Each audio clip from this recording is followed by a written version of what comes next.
La sclérose en plaques est une maladie neurologique chronique et progressive caractérisée par des poussées et des rémissions. Une poussée est une situation où le patient présente des symptômes tels qu'un engourdissement des deux jambes, une faiblesse des deux jambes, des troubles de la vision, une instabilité à la marche, et ainsi de suite. La plupart de ces symptômes durent généralement plus de 24 heures, et il doit y avoir un intervalle d'au moins quelques mois avant qu'une seconde poussée ne survienne. Ce n'est qu'à ce moment-là que nous pouvons diagnostiquer cliniquement ce que l'on appelle une sclérose en plaques cliniquement définie.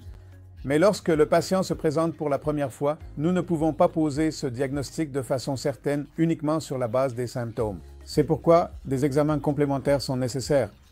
Aujourd'hui, grâce aux IRM de dernière génération, notamment l'IRM avec contraste et les IRM 3 Tesla qui permettent de détecter même de petites plaques, nous sommes désormais capables de diagnostiquer la sclérose en plaques même lors d'un syndrome cliniquement isolé, c'est-à-dire lorsqu'il n'y a qu'un seul symptôme.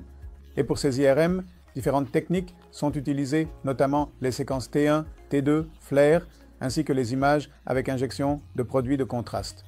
Et sur cette base, en fonction des caractéristiques des lésions dans le cerveau et du type de lésion, nous pouvons distinguer la sclérose en plaques d'autres pathologies. En plus de l'IRM, nous devons également recourir à ce qu'on appelle l'analyse du liquide céphalo-rachidien, dans laquelle, au-delà de l'analyse de routine, nous devons rechercher ce qu'on appelle les bandes oligoclonales. Si elles sont élevées, et s'il y a également des modifications à l'IRM, il est alors plus probable qu'il s'agisse de sclérose en plaques. Nous disposons aussi d'autres tests complémentaires comme les potentiels évoqués visuels, ainsi que les potentiels évoqués sensitifs et les potentiels évoqués auditifs du tronc cérébral qui doivent être ajoutés comme critères de soutien. Mais l'IRM et l'analyse du LCR restent les principaux outils d'investigation. En dehors de cela, nous avons également besoin de certains tests sanguins pour exclure d'autres affections qui peuvent ressembler à la sclérose en plaques.